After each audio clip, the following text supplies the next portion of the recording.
Live. Everywhere. On netrootsradio.com.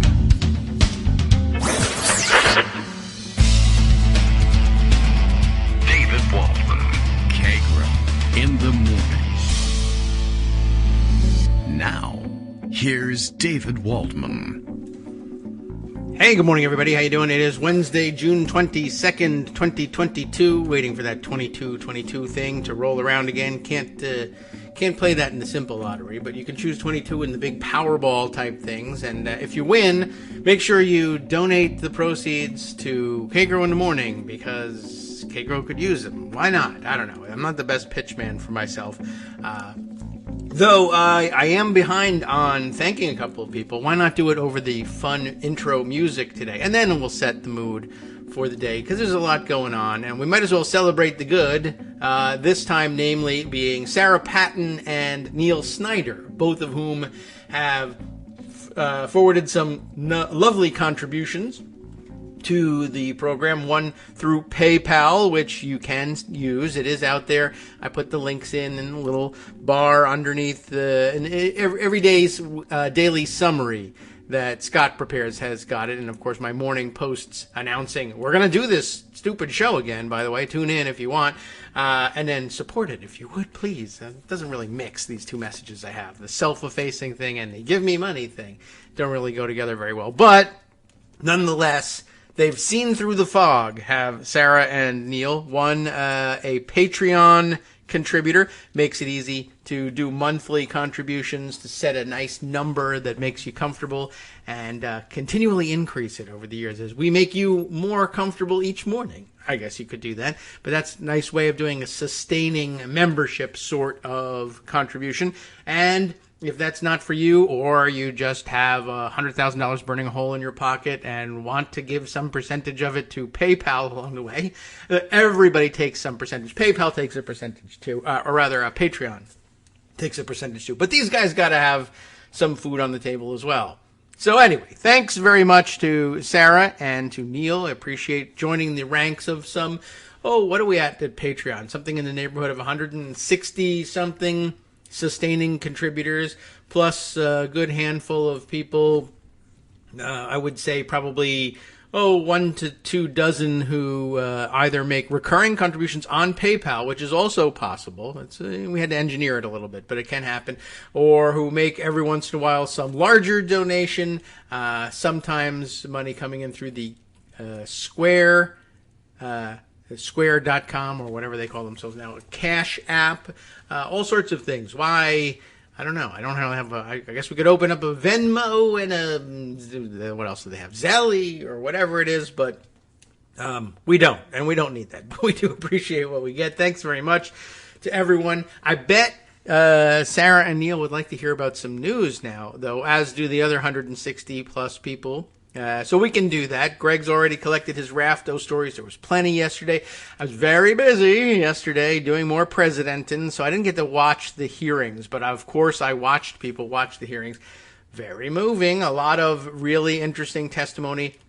We heard yesterday from, it was yesterday when they heard from Brad Raffensperger and the Georgia officialdom, but also the local county, Fulton County election workers, who were, of course, targeted by, everybody. The President of the United States, as he was alleged to have been at the time, Donald Trump, Rudy Giuliani. Of course, they used all the right-wing networks to harass him. OANN and Newsmax and everybody else carried these messages directly targeting, just regular people, who then testified quite movingly about the fact that they were driven from their homes and had to be brought under FBI protection, threatened with death, as so frequently happens. Although I think it is time at some point for us to do some more talking. But plenty of people have written commentary about it. But I don't know, it gets shunted aside because the topic and the words that come up are so uncomfortable. But there's this weird thing, and maybe it's time to talk about the fact that every time Republicans and MAGA people in particular, a certain element of the right wing, makes accusations about things like that. I mean, it's one thing that they it's bad enough that they make their supporters feel like they are being patriotic by threatening the lives of their fellow citizens. But in particular, they love these Republicans to make the threat that they will, and I hate to trigger anybody so early in the morning, but they threaten people with rape all the time. That's one of their favorite weapons, is that they'll make these threats against the person, against the family, anybody in the neighborhood, like the whole block is going to get this. But it's persistent and troubling, and I don't know. I don't think there's anything more to do with it. If they can't seem to punish these people or even identify them in some cases when they make death threats. So I don't think the fact that this is particularly troublesome on a second level really helps us get anywhere in terms of finding and punishing these people. But it's really and truly disturbing, and gives away too much of their character once again, that they're busy saying that it reveals that this is the biggest fear in their lives. And these are very often the same people who are out there complaining about other people, grooming or children, or preying on children, or they're protesting drag queen story hour, because they all think it comes back to some sort of sexualized attack on them.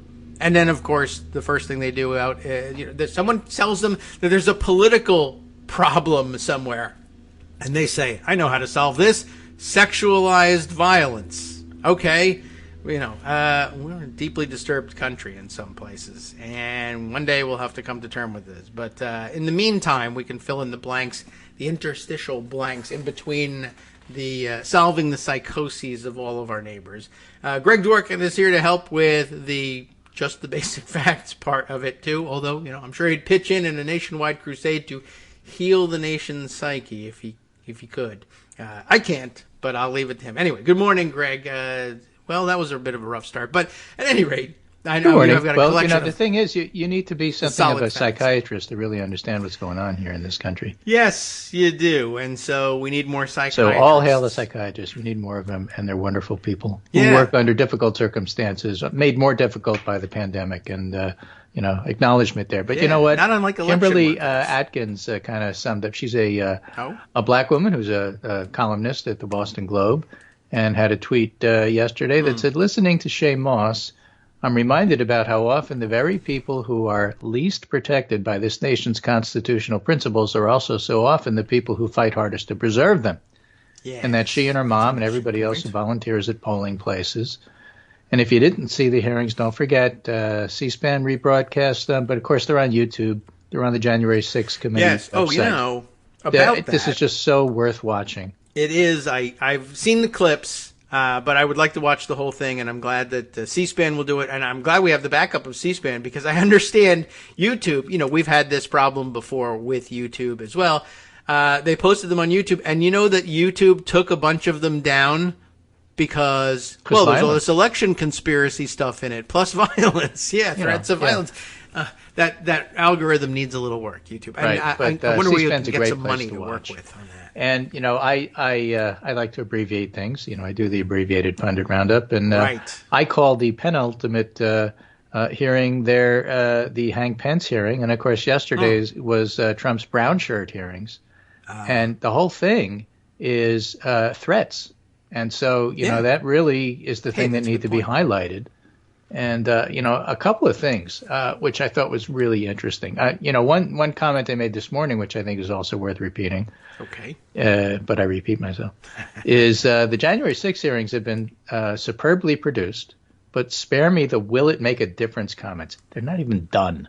One of the best things they're doing, though, is teasing what's next. So what did we hear? We heard that there's new film footage. Because yet another different British videographer was filming the Trump family. Yes, I'm confused. And we get to hear that Ivanka Trump lied under oath. It's amazing. Yeah, right. Yeah, right. The upshot of the whole thing, right, after giving that weird video testimony, I told my dad that I believed Bill Barr. Apparently not on film. And then it went about assisting, spreading the lie everywhere. Yeah. What is it? I would like to know how it happens, like I feel like if I was being followed by a documentary film crew, I would say, that's odd. I'm being followed by a documentary film crew. I would quote The Wire on this, but you're going to throw me off the air. Oh, yeah, right. That's true. We'll just give you the sound and everyone will imagine what you were about to say. Right. Okay. Is you really filming a criminal conspiracy here? Yes. It's amazing that they do that. And that they I guess if you're a reality game show TV host, maybe nothing's better. I mean, nothing is better for ratings than what else matters. Yeah. So the Department of Justice revelations tomorrow. So yesterday was Trump brown shirt, and tomorrow is overthrow justice. I mean, these are just amazing hearings because of the substance, but the quality of how it's put together, ought to be not forgotten. Yes. And then next week we get to do the militias. Awesome. It's just a lot there. There's more brown shirts in the militias, and if it all works, well, the question brown there pants is what ties are there to the White Trump. House?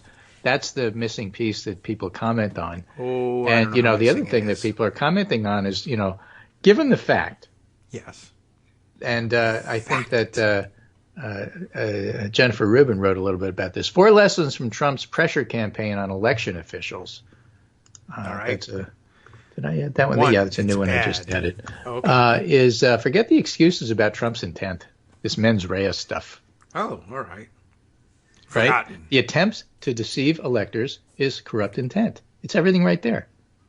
The fact that they were picking on both Raffensperger and the fellow from Arizona, who is, I guess, a devout Mormon, and talked about how the Constitution is divinely inspired, and the fact that you're mucking with the Constitution is just like terrible on so many different levels, aimed at a conservative audience, and so that's why it's important. Yes, I know that they were participating in work to review the election results right up until the time that they said, no, I'm not going to do this. But, I'll get to that in a minute with a Bob Woodward observation. Okay. The point is that the egregious use of brown shirts and brown shirt tactics to try to intimidate these folks is all you need.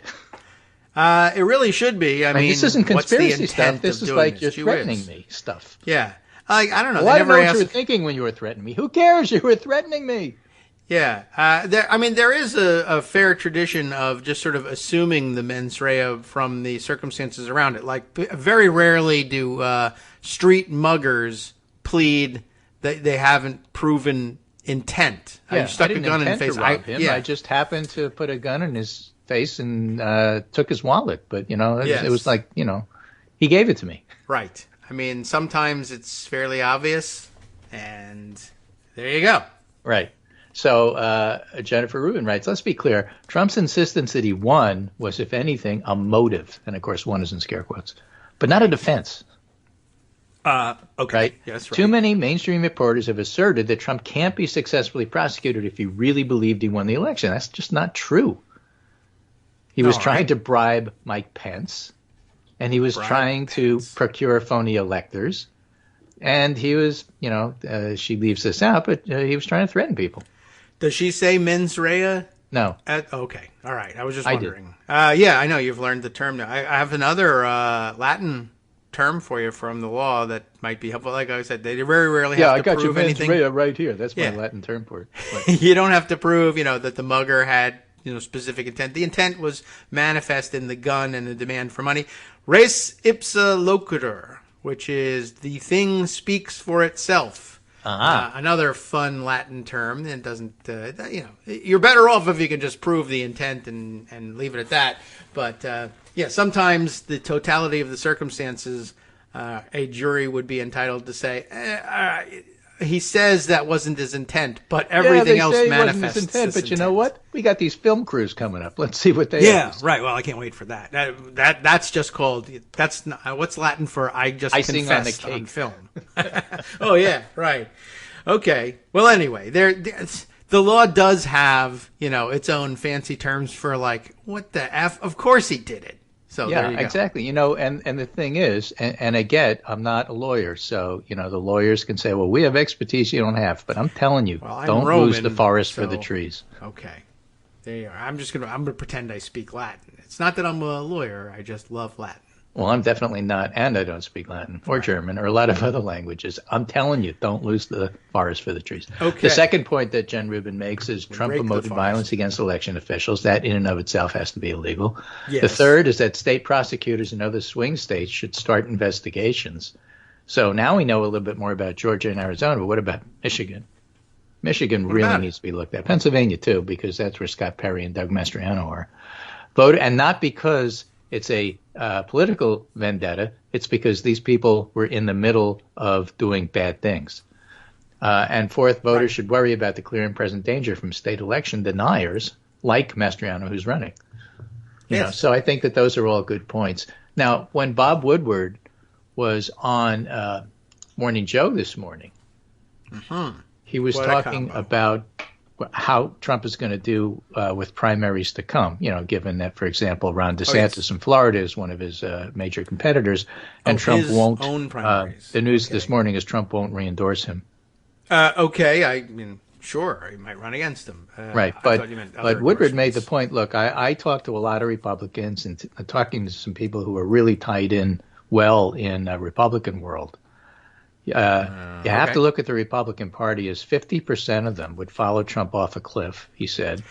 20% of them would push Trump off a cliff. And 30% of them just want to win at any cost. And to me, all of the folks that you see at these January 6th hearings are in that third category. Like they wanted to win. They would do anything to win, but they had a line that Trump and others don't have. And when you got to that line, they wouldn't cross it. And the fellow from Arizona who said, I absolutely will not, do what you're asking me to do. It's against my principles, my religion, and the Constitution. I won't do it. But up until then, would have voted for Trump and would have done anything. He's in the third category. I would do anything to win, and I'll hold my nose and I'll vote for Trump. But if you can show that Trump is a loser, I'm done with him. All right. And if you lose, sit back, relax. 20% of the party who wants to throw him off the cliff and any part of the 30% who wants to win at all costs, then you're not going to win elections. Right. So you cheat. So, that's what we're watching out for. Yeah, we're watching out for the cheating, but, that's a different separate category. Right. Look for low and away. And I'm not so much of a nihilist as to say, oh, well, none of this does any good. Why even bother running? They're going to cheat. No. No, you can't do that, obviously. So forget about cheating for the moment. The point is that if you're running a free and fair election in a close race in a 50-50 nation, your party can't win if 20% of them want to throw your leader under the bus or off a cliff or wherever they want to throw him in the pokey, and 30% are convinced that the guy can't win, so why are we backing him? And I'm all for that. I think that's great. Me too. If you are one of the people who are prone to, that sort of thinking, like, well, why even bother because they're going to cheat? Think about how it's enormously more difficult to prove that they cheated, if that's what you believe, when you lose and then say, no, we should reverse the outcome of the election. But when you win, 55% of the vote, I mean, sometimes then people don't turn around and try to prove that anybody cheated, but I mean, it's a lot easier to prove what you think is always happening is true if you're doing it from the standpoint of, well, the outcome doesn't matter. Let's just look at the crime. So help yourself out. Vote. And then make it easier to say, I'm not even doing this to win. I'm just doing this to do what's right. And then everybody's If you think Brian Kemp, as Secretary of State, manipulated the vote so that he won in Georgia for his first election against Stacey Abrams, him having won puts him in a way stronger position than him having lost. Yes. And if you look at people like Brian Kemp, and if you look at people like Ron DeSantis, who won their elections by a hair, and then went on to have, strong showings afterwards in the polls, or sometimes in Kemp's case in elections, and you ask yourself, how is it so close? And then all of a sudden he seems to win because 30% say win at any cost. And if this guy's there, I'm going to back him. If you lose that contingent. Yeah, you don't want to lose any contingents if you can. Right. So, that's the the flip side of persuasion. Are you trying to persuade people to not vote Republican and vote Democrat? No, I'm trying to persuade people, the canvassers, the people who are, in a position to strongly back a candidate that you don't like. I'm trying to convince them, persuade them, if you will, that their backed candidate isn't going to win, is a bad bet. And maybe you should just sit this one out. Maybe you should stay home. Maybe if you have to canvass, do it listlessly. Take off if it's really hot, that kind of thing. It all matters on the margins if you're talking about close elections.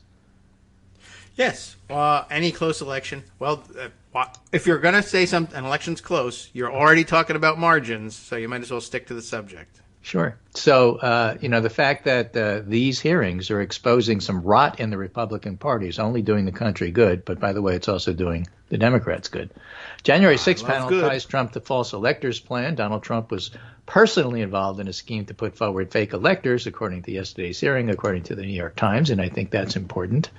And one of the great quotes that came out of this hearing is Jeremy Duda reports on this. During the meeting after the Phoenix Hotel hearing on the election, Bowers, who was the Arizona guy who was testifying yesterday, the deeply conservative Republican, said he asked Giuliani and Jenna Ellis if they had proof of fraud, and Giuliani said, and I quote, "We got lots of theories, we just don't have the evidence," end quote. Well, that's all we're missing.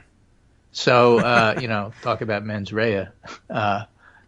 We knew we were lying, but we were lying about it anyway. Yes. The important thing is we liked what we were lying about. Well, the important thing is to win. Right. Yeah. So we don't really care. We're winning. Now, a couple of things, again, from yesterday's hearing. This is a great thread by Sarah Posner, who generally covers religion for the Washington Post. I can't stop thinking about how Shay Moss was threatened with, and she's not at the Washington Post anymore, but still that's her area, her bailiwick. Okay. I can't stop thinking about how Shay Moss was threatened with lynching, but by somebody who told her she should be glad it's 2020, not 1920. Now, Shay Moss was like an ordinary, average, everyday election official who was accused of stuffing ballots into a suitcase and pulling them out of the table. And Trump and Giuliani at various and sundry rallies specifically attacked her and her family, accusing them of throwing the election in Georgia. So Sarah Posner said, yesterday's hearing really scared me on an individual human level and on a democracy level. Trump and the violent mob movement he's created want to terrorize people like Moss out of being election workers. And even worse, they've incited people who might actually harm them or their families. They want to replace them with people handpicked by the likes of Giuliani. By the way, being a native New Yorker, this is shocking but not surprising. Giuliani is like the worst of the worst. He was when he was mayor, and he is now. He hasn't changed. Somehow got to be... 9/11 happened, but he's still Giuliani. Right. Yeah, he was terrible before, during, and after, but people were focused on, mass murder for a little bit. So, if you saw this happening, Sarah Posner writes, in another country, you'd be absolutely horrified. Imagine how our newspapers would write about it, but it's happening here as we speak. We saw it on national TV yesterday, and I feel like the reaction to it is far too tepid. Moss and her mother, Ruby Friedman, supported, by the way, by Alexander Vidman, who said, I know how it feels, and I support you. And no, he wasn't comparing his position to hers. He was just offering support. Moss and her mother, Ruby Friedman, endured the most horrific racist threats, shows you just what MAG is about, but the mob didn't hesitate to go after Republicans, too, as Rusty Bowers' testimony showed so vividly, and Raffensperger. And Raffensperger has to be glad that he's like the third person people are talking about. Rusty Bowers and... Moss and Ruby Friedman. Is America taking these threats seriously enough? The January 6th committee showing them to us, showing their impact on people who were just doing their jobs and doing the right thing. But are we people thinking hard enough about how this could all spin out of control that no one will want to be an election worker except a conspiracist MAGA thug with a gun? So, yesterday's hearing was important at a lot of levels. And again, going back to this whole mens rea thing and Jen Rubin's point about you don't really need to show anything more than you showed. I suppose it's one thing, and it shouldn't be, but it is. It's one thing to say you threatened officials and elected people like Rusty Bowers or Brad Raffensperger, where somehow or other there's some slack to be cut whether it's hyperbole or threats, because you're an elected official, you're running, and this is just part and parcel of the rough and tumble of politics. And another thing, when you're just doing an ordinary citizen and one of your neighbors who happens to be a poll worker. Yes. And when you're threatening them, the bar, I think, to show what you were really thinking when you did it is like so different than when you were trying to threaten a Brad Raffensperger who's in a position of power. Yeah. Well, in my view. I am in agreement. I believe it's an excellent argument, and I won't throw you out of court for making it. So that's good news. You can't throw me out of court, right. Your Honor. I'm the jury. Yeah. Well, still thinking about it anyway. I can rule you ineligible. I mean, yeah, it make an excellent point, and but I think there's more. Look, like as you pointed out at the beginning, there's more hearings yet to come. We may be finding at the end that we're saying all these people who were saying, yeah, but you didn't have the link. Well, they've been very well produced to date. It may very well be that the link is the climax of the last hearings, and everybody says, oh, there it is. Why didn't they tell us this from the beginning? Well, it wouldn't have been as exciting. Now you have it. For those of you who don't remember Watergate, Howard Baker, who was the majority leader at the time, or the minority leader, I can't even remember, but he was the leader of the Republicans, and trying to defend Nixon and defend the indefensible. And he kept saying to people, where's the smoking gun? That's where that phrase came in, that everybody uses now. I mean, and then Alexander Butterfield said, excuse me, sir, may I speak up here? Did you know that all of Nixon's conversations were taped? Oh, so there's really? Yeah. Well, you can't release those tapes. We'll go to the Supreme Court to prevent those tapes because executive privilege. For those of you who aren't old enough to remember. And the Supreme Court ruled 9-0. No, you got to release the tapes. And guess what? Smoking gun. Yeah, so sometimes that's another strategy. Yeah, don't set things up where you say, well, sure, you don't have the thing. If you had it, you would sink us. Right. The only thing preventing me from is this smoking. You don't have it. Well, yeah, I have it. Oh. Lordy, there were tapes. Hi, I'm Scott Anderson, the guy that writes the daily summary for this show, Kagro in the Morning. Thank you to everyone that supports this show. Many of you send donations through PayPal, Patreon, Square Cash, Radio Public, and so on. Some of you write your own essays and send them in, or read articles with your own commentary. We appreciate it. Now, some of you are listening to this and thinking, I'd like to help, but isn't there something I could do that wouldn't require money or effort? Why, yes, there is. You can just like us. On Daily Kos, they call it the recommend button. YouTube has a thumbs up. There are hearts and likes and love buttons. Tap our love button. Tap our love button every day. Share our shows and summaries on Facebook and Twitter, YouTube and iTunes, Stitcher and Amazon. Most of these places allow you to write a review, so a sentence or two would be great. Recommend us to social media, or tell your friends to listen to the show. You aren't just helping us, you're helping them find their new favorite thing to listen to. You could change the world. So thank you in advance from me and everybody else in the world.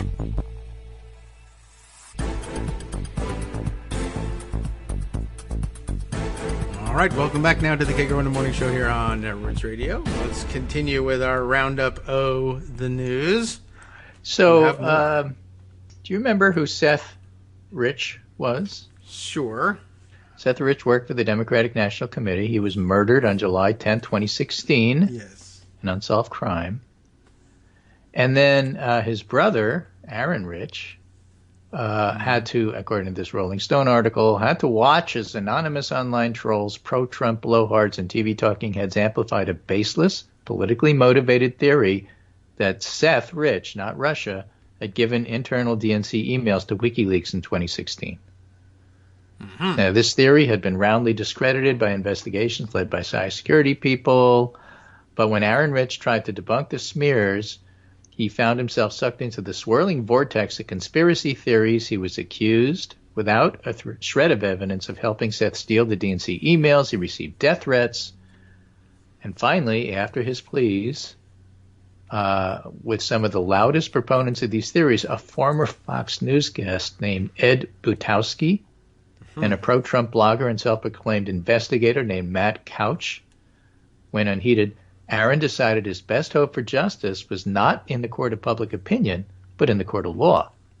So in March 2018, Rich sued Butowski and Couch in D.C. federal court for defamation, also sued the Washington Times. Aaron's suit would put to the test whether victims of viral conspiracy theories could use the judicial system to fight these theories and correct the record. And now, almost 3 years later, he has an answer. On Thursday, Butowski and Couch announced they were retracting all claims they had made about Aaron related to WikiLeaks. I never had physical proof to back up any statements or suggestions, which I now acknowledge I should not have made, Butowski said in a statement. He went on to retract and apologize for any statement I have made, asserting or implying that Aaron Lynch downloaded or transferred DNC emails to WikiLeaks. I apologize for any pain. And in a video and written statement, Matt Couch did similar.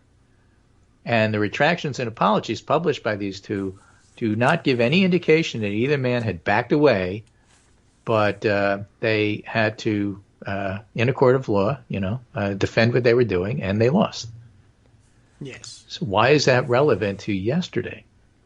Andy Kroll wrote a book about them.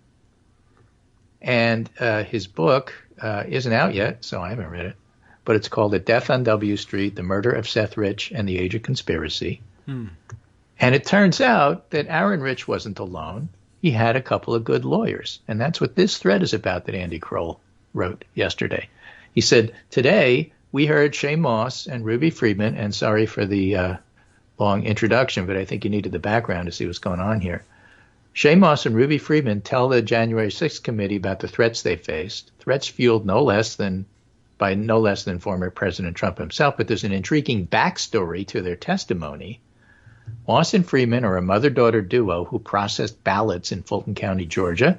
They were accused of many crimes like unloading suitcases of fake Biden ballots, double counting ballots, and tampering with voting machines, a crime of the century, Giuliani claimed.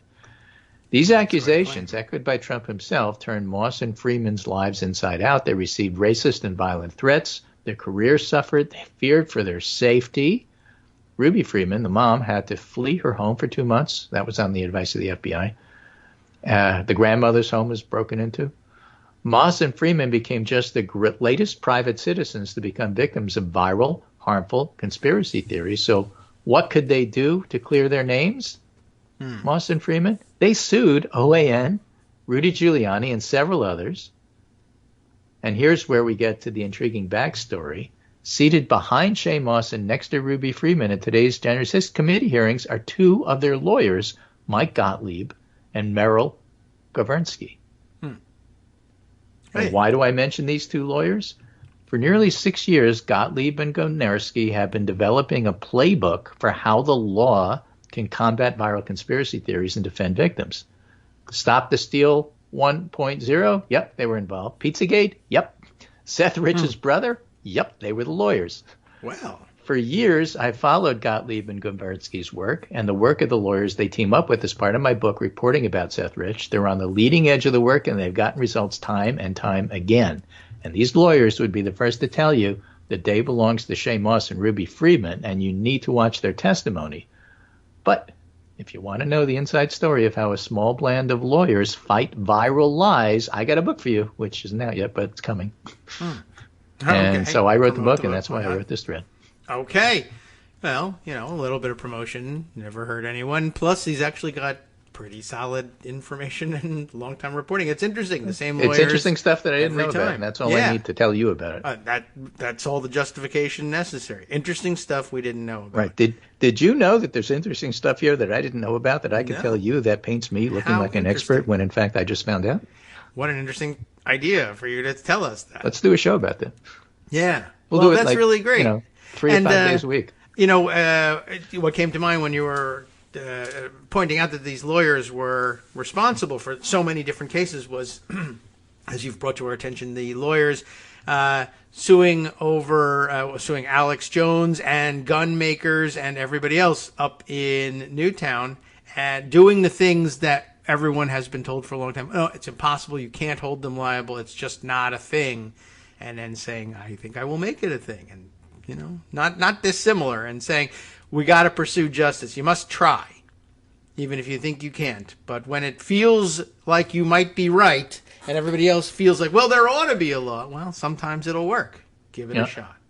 I mean, it's a hard thing to say, spend your life savings giving it a shot. But there are such cases, and they're interesting to hear about, and book-worthy, in fact. Right. So in addition to the new videography that's supposedly going to come out, Andrew Solander writes that Liz Cheney says more than 30 witnesses have pleaded the Fifth in their January 6th committee depositions. Right. Roger Stone took the Fifth. General Michael Flynn took the Fifth. John Eastman took the Fifth.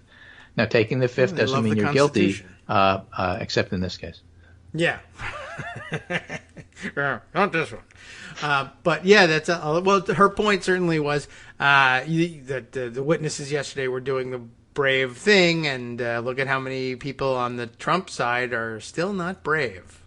Well, who particularly Liz Cheney took after yesterday on that very point is Pat Cipollini.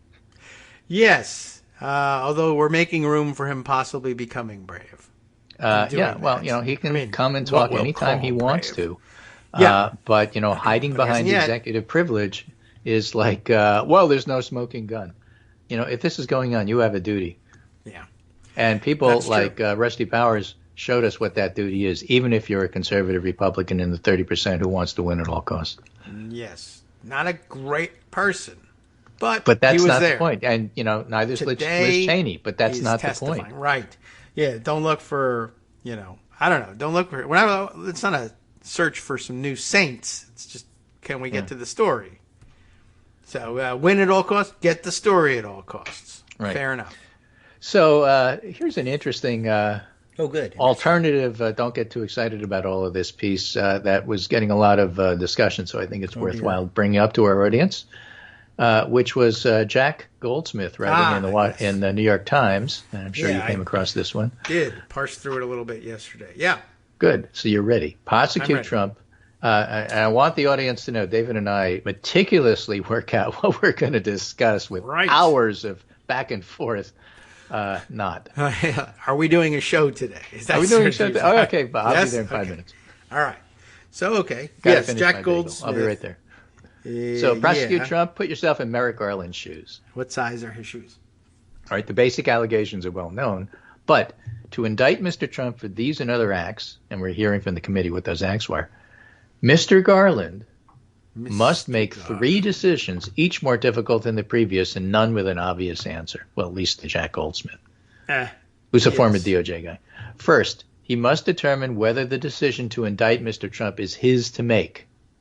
Okay. If Mr. Garland decides a criminal investigation of Mr. Trump is warranted, DOJ regulations require him to appoint a special counsel if the investigation presents a conflict of interest. And then you can make a case why this is a conflict of interest. Yeah, that is a basic question. It's a brass tacks thing. Do your censorship, Foghorn. Oh, okay. Well, hey, you son of what are we blanking out here? I don't know.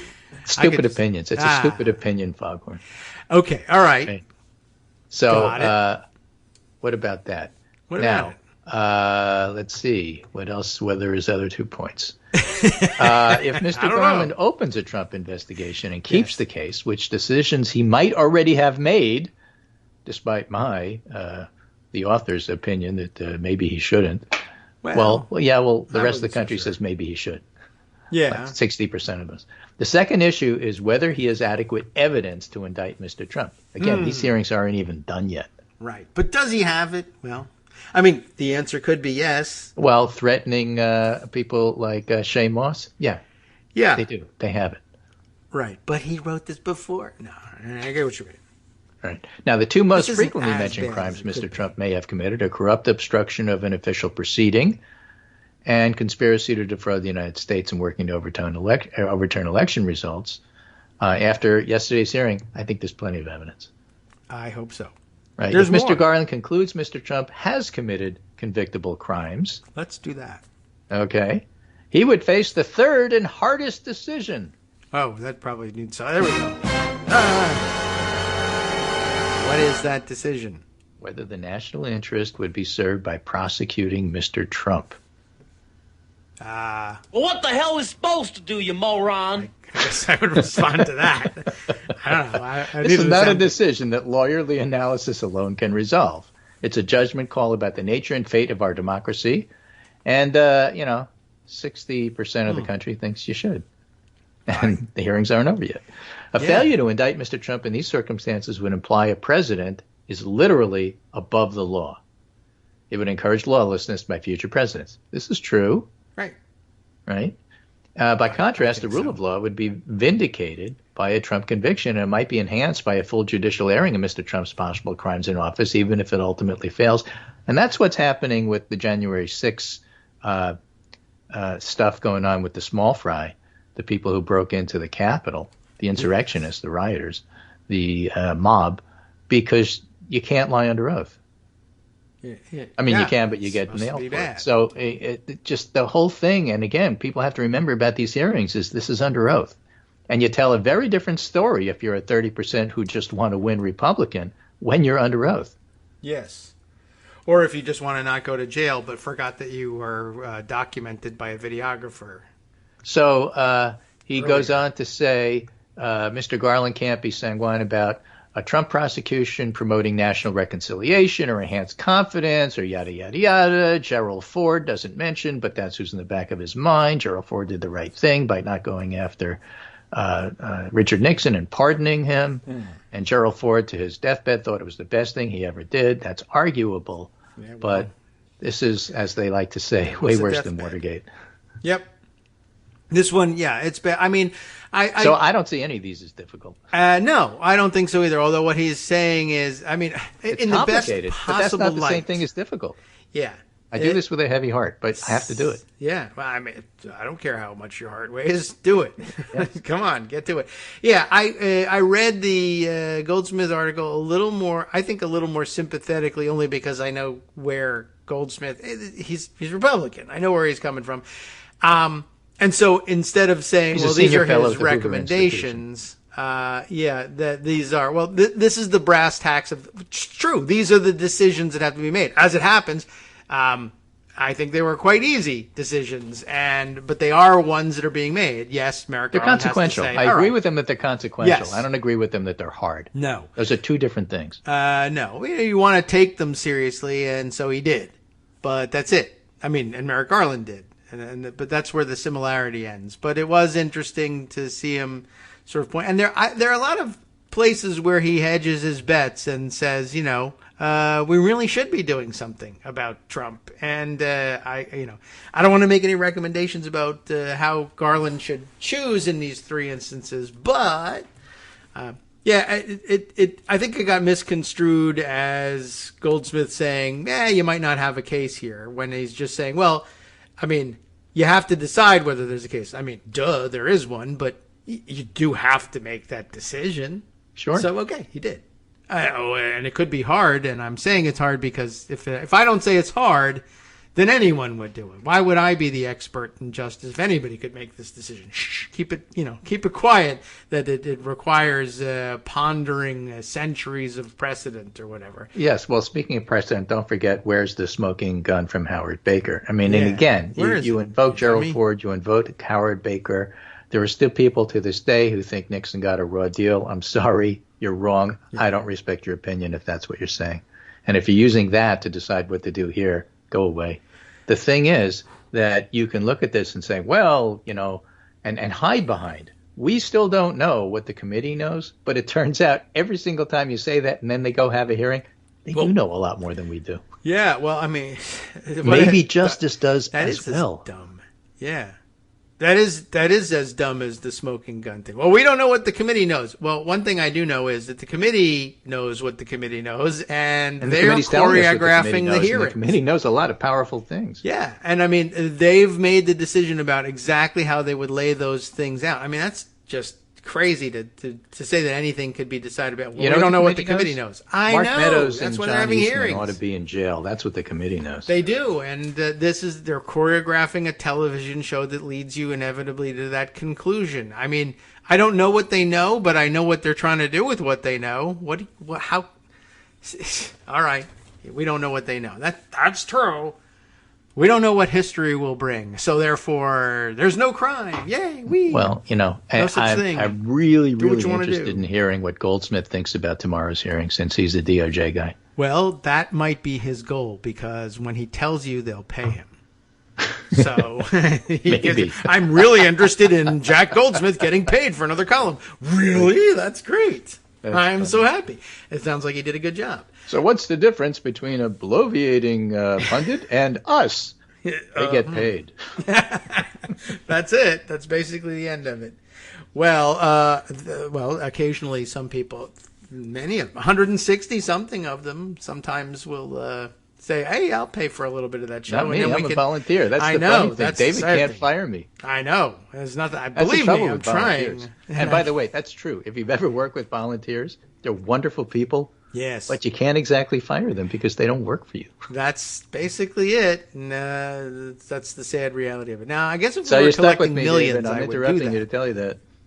Yeah, then I would pay if we collected more money. And maybe this is a challenge to the audience. If you would like for me to be able to give David money every time I interrupt him.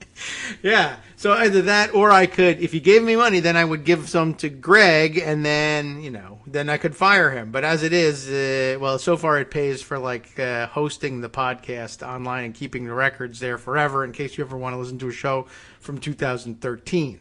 Yeah, well, that's as money maybe. Well spent, so. But the bottom line is you have to step back and look at the bigger picture. And I think that one of the things that is so relevant about these hearings, John Harwood sums this up. In traditional political coverage, he says, the spectrum is liberal to conservative. We shouldn't take sides on liberal versus conservative, Harwood says. But right now, the spectrum is truth on the one side and lies on the other. Okay. That is such a different dynamic. And that's why you have to cover both sides stuff is such nonsense. Well, the committee may look like it has a compelling case, but they're only showing one side of it. The side of people actually doing guilty things. Yeah, I mean... We don't have Jim Jordan doing They could lie. Stuff. Well, it's not counteroffensive. It's just offensive stuff. Yeah, right? We don't have that. And the thing that makes these hearings so compelling is because we don't have that. There isn't the garbage about, I object to this committee. It's not exactly set up the way it's supposed to be. Let's debate that for 3.5 hours before we even get started. And we've seen that with some of these committees that Jim Jordan is on. Yeah. That's true. So if you want to know how a congressional hearing can be effective, look at this. This is probably the most effective congressional hearing in the House in your memory. Maybe that's probably what they're counting on in attacking the thing. You people you think that a normal hearing is one with Jim Jordan up on the desk. But the reality is a normal hearing goes more like this and tells a story that you can understand and drives you to, it may drive you to their conclusion, but yeah, like the guy's saying, if the question isn't between liberal and conservative, but rather between what actually happened and things people lie and make up, you don't want both sides if the other side is lies that are made up. Why would you want that? And of course, that, as you well know, and have to listen to ad nauseum, part of the media criticism we have is that they seem, whether it's like PBS or NPR, to insist on having both sides. And there isn't both sides to democracy versus fascism. No. You're not obligated that's two sides. to have the fascist on. Isn't that enough that they exist? Like you acknowledge they're putting somebody on trial. Well, that's you have the to other have both side. sides. Let's talk about how fascists are attacking these people. And then the other side is let's expose what fascists are doing. And so there you have both sides. Yeah, right. I mean, maybe the other side would come out and say, yeah, I attacked these people and I loved doing it. It was fantastic and it makes me feel patriotic. All right, well, both sides are represented there, but now you just want to put that person in jail that much more. In a semi-related piece on Unheard, H-E-R-D, I guess that's Unselect. Yeah. The Unselect committee that Trump refers to. Oh. L. Hardy has a piece, freelance journalist. Hardy. That's Spanish. The rise of Christian nationalism.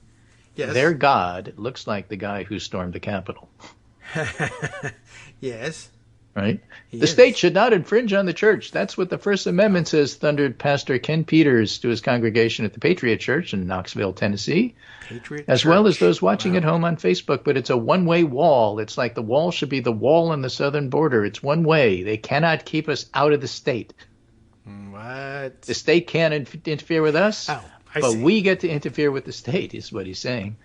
He's one of a growing number of MAGA preachers who used the pulpit to deliver hellfire warnings about the state of the nation. A rising star in the amped-up evangelical world, the founder of the Patriot Church, became infamous as one of the preachers who addressed angry protesters on January 5th, 2021, convinced that President Trump had the election stolen from them. These protesters would go on the next day to storm the Capitol. So this is where the shock troops come from. One police officer attacked by the rioters told the committee the building was a war zone. And on the surface, the storming of the Capitol might show how a man nakedly obsessed with winning chose to incite his febrile supporter base. But on closer inspection, the events of that day tell the story of the troubling rise of Christian nationalism that's gaining pace in the U.S. It's the idea that America is defined by Christianity. The idea has been around as long as America. The desire to penetrate politics has steadily picked up since the 50s, with the dial being firmly turned in the Reagan era and again since Obama. Proponents of this ideology, the 29% of Americans who believe the federal government should declare the U.S. a Christian nation, aren't seeking a Taliban theocracy. They propose using traditionally American means, from their own stockpiles of arms to a rigged Supreme Court, to impose a muscular set of values on Americans that are equally informed by culture and faith. Needless to say, the God of Christian nationalists isn't a gentle Jesus, meek and mild, but a gun-toting, gas-guzzling, straight, white, native-born kind of guy. Looks and sounds a lot like the people who stormed the Capitol. Researcher and journalist Teddy Wilson, who I follow on Twitter, who's very good, mapped more than 850 individuals who took part in the Capitol riot along with their stated motivations. He found that Christian nationalism, more than any other ideological belief, has played the most significant role both in the motivations of the defendants, the performance of the attack, and the attempt by the right to rewrite the history of January 6th. Now, advocates don't tend to use the term themselves. They prefer to call themselves patriots and MAGA. But uniting the adherents from the rural South of New York City, they target causes perceived to be liberal or progressive, like CRT, and are employing increasingly violent ends in opposition to them. Okay. Now, this fellow, Ken Peters, is currently being sued by Planned Parenthood for holding services outside abortion clinics, with the one in Knoxville being shot up weeks after the church's service. The movement isn't only being organized in traditional churches. True believers are being radicalized by extreme online preachers and mobilizing to take over school boards. Meanwhile, self-described Christian fascists and patriot groups have tried to storm gay events. And so this article is very much in the news and very much on point. And brings to our attention that there is an intersection between Christian nationalism and January 6th, and hopefully next week when we hear there's going to be 2 hearings about the militias. We'll hear a little bit more about that. Okay. But we know we're going to hear more about the taking over of the Department of Justice tomorrow. Yeah, well, that'll be very exciting. And also 1 o'clock Central. Is it? Okay. 12 Central. Thank you. 1 o'clock Eastern, 12 Central. The others, I think I saw the schedule as Monday, Wednesday, Thursday, the day we do shows next week, and I don't know what times. They're doing it on purpose. I'm convinced of it.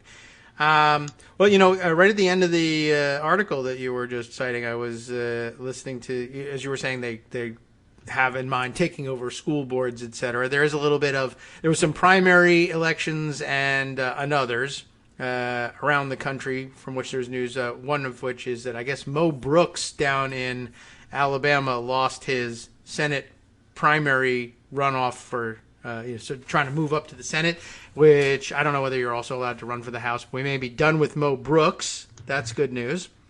But what came to mind from taking over school boards is there was also news yesterday from down in Georgia, in Cherokee, Georgia. Jennifer Berkshire with this news on Twitter. Interesting postscript to that excellent ProPublica piece about white parents in Cherokee, Georgia, hounding a black educator out of town. And that was an upscale area. Yes, and then trying to take over the school board there. 4 of those parents ran for school board, to ban CRT and all that, and all of them lost. All rejected by Republican voters. They lost their primaries. They're not even going to get to the general election. So very interesting, and it reminded me very much of what happened here in Loudoun County, where, again, the national story was parent revolt. It's sweeping Youngkin into office.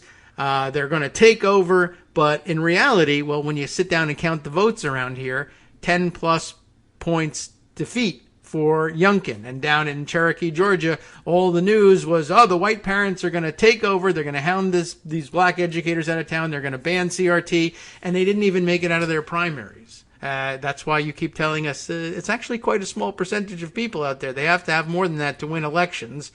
And you're right. They're losing their elections along the way. So you must be smart or something.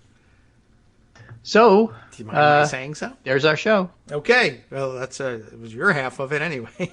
I have to do more. Oh, yeah. I forgot. Got anything else you want to tell me to do? If you'd like to control the second half of the show, you have that opportunity. There's the 64-34 vote to allow the gun bill to be debated. You can always tell this procedure because it wasn't the vote on the gun bill. No, it was the vote to vote on the gun bill. It's always confusing. But the fact is, if you don't pass that hurdle, it doesn't get done. And 14 Republicans voted with the Democrats.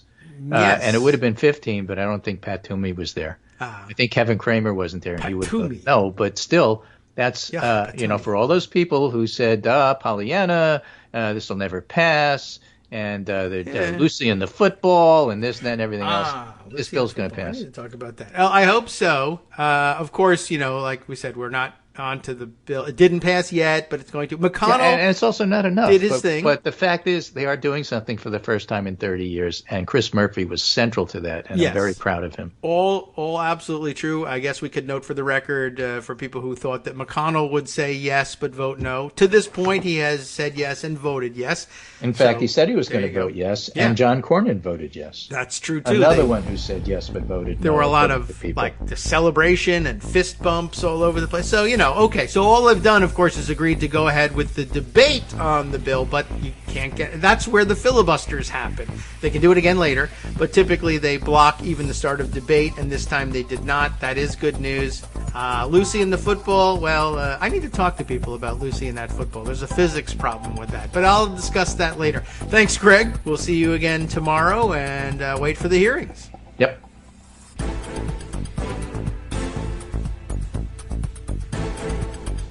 All right, welcome back, everybody, to the Kagro in the Morning Show here on Netroots Radio. Sure, I say it's the Kagro in the Morning Radio Show, but everybody knows it's the Greg Dworkin in the Monday, Wednesday, Thursday morning show. Greg had a great idea for a fundraiser in the break, saying everybody send $25 every time. We'll have to bring that number down. I guess it's like the drinking games at the State of the Union or something. Every time George W. Bush says America, you drink and everybody dies by the end of the thing. So but you fix some amount. We'll probably have to fix it around 50 cents or less. But every time Greg interrupts in the show, you take a tally and then you donate that amount every time. So maybe we'll drive it down to fractions of a cent just to keep everybody solvent around here. Or we could have a swear jar thing where everybody donates $25 every time I got to go to the horn to censor Greg, even if it's the new, more accepted things that you can get away with on TV, or you're quoting somebody, because after all, it's a fundraiser, right? Anyway, so I exited. Why not spend the next hour on this problem? I exited by saying I have to talk to people about Lucy and the football, right? Okay, so in the spirit of Jack Goldsmith, we'll take the contrarian view just for a moment. And say, I believe Lucy is innocent in all this. She did move the football, but I'm thinking about this thing, and I'm looking at poor Charlie Brown, who flies up in the air, and sometimes he flips in the air, and he lands on his back with a crashing thud, and that's the highlight, the comic bit, the whole thing. But here's the thing: how much does a football weigh anyway? Like, what kind of resistance was Charlie Brown counting on from that football that he comes at it with such force that if the football is moved, and it's not a big heavy thing, it's not a rock, it's not a brick, it's a football, and it's meant to be kicked away. If she leaves that football exactly where it is, he's still going to fly up in the air and twirl around and land on his back. The outcome is the same either way. I don't know that she makes any particular difference. Now, of course, she does have the mens rea that would indicate that she's got a guilty conscience about things. But still, yeah, I mean, there's nothing about the football being there that was going to stop Charlie Brown from wiping out if he's coming at that football with such force. He's going to have to learn to control himself. Quite honestly, it's his own fault. So how do you like that for a contrarian view of these things? The point here is, of course, that the meme has social relevance and will continue to have social relevance regardless of the fact that I'm bringing physics into it. But, or if that's even what I'm bringing into it. Honestly, if you're bringing physics into it, you just say, well, this can't happen to Charlie Brown. It's crazy. But it's a cartoon. Anyway, I don't know. An interesting philosophical conundrum about Lucy. Lucy is innocent, everybody. So at least you have that. So next time somebody brings up Lucy in the football, you'll be able to debate that with them, and then they'll throw you out of the party. Anyhow, other things that I wanted to bring to your attention that actually have more to do with things that are actually happening. I wanted to take note of, let's see, some of the fallout from the hearings yesterday. Oh, I'm going to scroll through my own Twitter feed to try and find some of these things. Let's see. There was Ron Johnson making the news yesterday, playing a very weird role. Oh, that's right. The biggest thing for me was that we finally had somebody address the lack of a plan for getting the fake electors to the floor of the House during the joint session for Vice President and President of the Senate Mike Pence to, well, in his case, to refuse to read, or the plan was to get him to read them and either count them or declare there to be such a big mystery that nobody could solve it and everything had to stop for the day, and we would call the state legislatures on the phone or have a Zoom meeting with them and say, what happened here? I don't understand what's going on. What did you mean for us to do with your electoral votes? But there was the big problem of, okay, we're going to fake these certificates and we'll send them to, we'll just get them to the vice president. Now, there's a procedure. We've been over this. There's a procedure that's laid out in the Electoral Count Act and in the law that says how are the electoral votes supposed to be cast? How are they supposed to be counted at, in each state where the Electoral College is meeting? So right from the beginning of the process, who can be an elector? When will the electors get together and cast their votes? When they do, what do you do with that? How do you document that? And then once you've documented it, how many copies do you have to make and where do you have to send them? And how do you send them there? It was the whole thing. I mean, it's like by registered mail, these things are supposed to be sent. And copies go to the National Archives, and copies go to the President of the Senate, and copies go to the federal district judge, the chief of the district in which the electors met, all sorts. So there's copies all over the place. We talked about that like in the wake of the January 6th riot itself, and when everybody noticed that the clerks with the electoral vote certificates locked them up in a box and, ran out of the chamber to protect the votes, the integrity of these certificates. But we were sort of pointing out, well, there's redundancy built in. So, I mean, it's best that they keep those. But if they had been somehow seized by the rioters, that wasn't going to seal the fate of the country. There are other copies out there and available for, even if they didn't imagine exactly these purposes are certainly, or this problem is covered by the redundancy. And so lots of questions arose, like, would it even, be considered as an alternative slate? Could you even say there was confusion when there was so many official trappings attached to the actual certificates, and none of which were attached to the fake certificates. And in many cases, some of them weren't even attempted to make particularly good fakes. Like there's no state seal on the thing. All these things that are supposed to be hung on, the ornaments are hung on the Christmas tree here that are supposed to stand in for the authenticity of the certificate were missing. Plus, they weren't dispatched to all of the places they were supposed to be dispatched to by the means, according to the means by which they were to have been dispatched. Shoo. Conjugating our way around that one. But anyway, the first basic question was if they even had any plan to get the paper into Pence's hands, and it was never clear that they did. And yesterday, we found out there was a plan, except the plan was dumb and poorly executed. So in the hearings, there were revealed, and all I saw was people talking about it on Twitter, unfortunately. So I came in the middle of that, and I wasn't even sure who were we talking about, who were the actors in this drama. But there were texts between people who turned out to be staffers for Senator Ron Johnson of Wisconsin, and it's important that he's from Wisconsin in this, texting with staffers for the vice president. And basically it turns out that the plan was that, and remember, all of this is happening at 1 p.m. on January 6th. That's when the joint session kicks off. Well, apparently at 12:37 p.m. on January 6th, these plotters from Ron Johnson's office, for whatever reason, are texting with the staff of the vice president saying, in relevant part here, Sean Riley, that's the chief of staff for Ron Johnson, texting at 12:37. Johnson needs to hand something to V. POTUS, vice president. V. POTUS, please advise. And really, honestly, do you really need the OTUS on this VP? Please advise. That's it. So sort of cryptic message. Johnson needs to hand something to the vice president. Please advise. 12:37. So what is that? 23 minutes to game time. Chris Hodgson, which I guess is a person on the VP's staff, asks, quite naturally, what is it?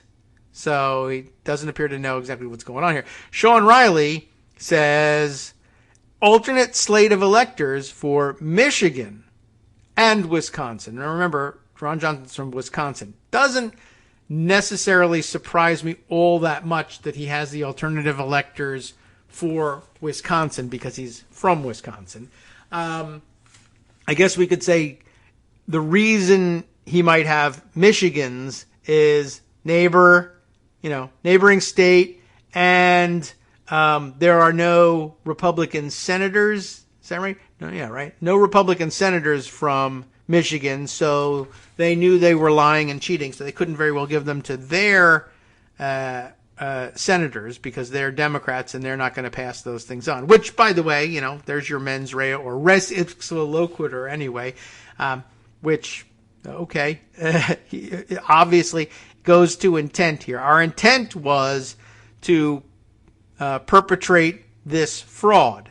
And we knew that and it was a political partisan fraud. If we gave them to our political opponents, we wouldn't be able to perpetrate the fraud. Now, you aren't able to perpetrate the fraud anyway, so maybe there's a little bit of Lucy and Charlie Brown here after all. But, so whatever reason, Michigan hands over its purportedly real electoral votes to Ron Johnson from Wisconsin, who has no business handling them, even if he is a Republican from a neighboring state.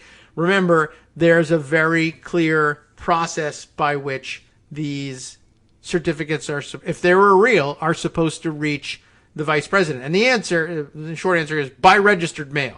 You can't just carry them from Michigan in your pocket and then hand them to Ron Johnson or his staff.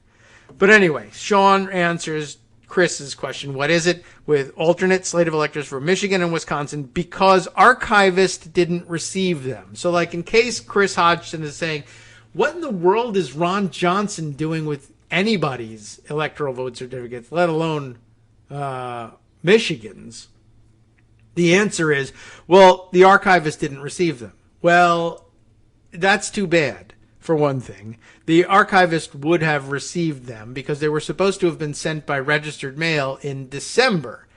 It's now 2-3 weeks ago. And there's a whole procedure, by the way, outlined in the law as to what to do. What does the archivist do if by a certain date he hasn't received the electors from Michigan and Wisconsin? If they were the real ones and he hadn't received them, he's supposed to contact I don't know whether it was the state legislature or the federal judge in the district and say, send me your copy.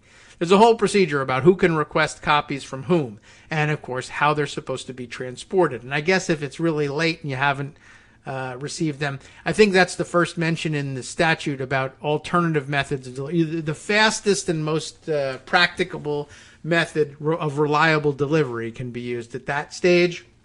But of course, the archivist wouldn't have cared very much whether or not he had gotten fake electors from Wisconsin and Michigan because he had already received the real ones and wasn't looking for any others. But at any rate, the conversation then ends after Riley says it's the alternate slate of electors. Hodgson says, do not give that to him, which is the right answer, of course. Do not give that to him. We don't want that. That is fake BS. Keep it to yourself. So, for one thing, I was just interested in the fact that this happened and that there really was a discussion at some point. Finally, somebody shows me the plan to get these certificates into the hands of the vice president. However, it's the worst possible plan. The vice president has said no, but maybe you didn't know that when you hatched the plan. But there's no breaking in from the ceiling ventilation shafts and hanging down Mission Impossible style. And here we're talking about the Tom Cruise style Mission Impossible, and slipping them into the box without anyone noticing and triggering alarms or anything like that. It was just, we'll just give them to a Republican, and then a Republican will walk up and go, my dude, Mr. Vice President, or Mr. President of the Senate, here, take these things. And of course, now usually you hand papers to the Vice President. If that happens among senators, hey, Mr. Vice President, I got something for you to read. Okay, thanks. Give them to my staff, and put them in a briefcase. I'll read them later. No, I need you to take these in hand now. Well, I'm busy. I'm about to open a joint session counting the electoral votes. I know, but this is relevant to that. All right, fine, sure. Give it. What is it? Let me see. Sound effects. I'm opening the papers. What? And now remember that at this point, the vice president probably, since he's, declared his position, is going to look at this and say, what? But Trump didn't win Michigan or Wisconsin. What is this you're giving me? Well, it's alternative slates of electors in case you decide that he did win those things. Well, get this out of here. I don't want it. Or they say, that's not going to work. Or, but what about this? What about if it goes like this? I'm planning it. Mr. Vice President, I need to give you these papers. Well, I'm busy. I'm on my way to count the electoral votes. I know, but it pertains to this. It's extremely important that you get it before you count the electoral votes. All right, fine. What is it? It is important, and you should read it, but it's a do not open until Christmas kind of situation. Don't open this until you get up on the podium, start the session, and then I just want you to, when all the cameras are on you and the nation is watching, just open it and read it then. Don't worry about it. It's totally legit. I promise you it's not like a can. There's not a snake in the can of peanut brittle or anything like that. There's no anthrax in this package. It's just a bunch of papers. It's not a bomb or anything like that. We'll get to why I think that might be of some interest. But don't read it now. Just read it later. Like when you get to, and I don't want to give anything away, but when you say, I will now open these certificates from the state of Michigan, I want you to open this envelope and read that one. There's no, well, why? But I saw the envelope from Michigan is already in the briefcase. I checked it before I left the office. Again, I'm on my way to the podium. Please, I have to go. Yeah, well, all I'm saying is instead of reading the thing that you prepared, and your staff prepared and put in your briefcase, read this and don't read it any sooner than that point at which it's too late. Could you do that for me, please? Wow, that raises a lot of red flags. I don't know if I could actually manage that. And on top of all that, by the way, suppose you get Pence to say, I know I'm going to regret this, but okay. I will do that. Why not? I trust you, Ron Johnson. You're a great guy. So, okay, part one accomplished, right? So now he gets up there and Michigan comes around. Wisconsin comes later because alphabetical order.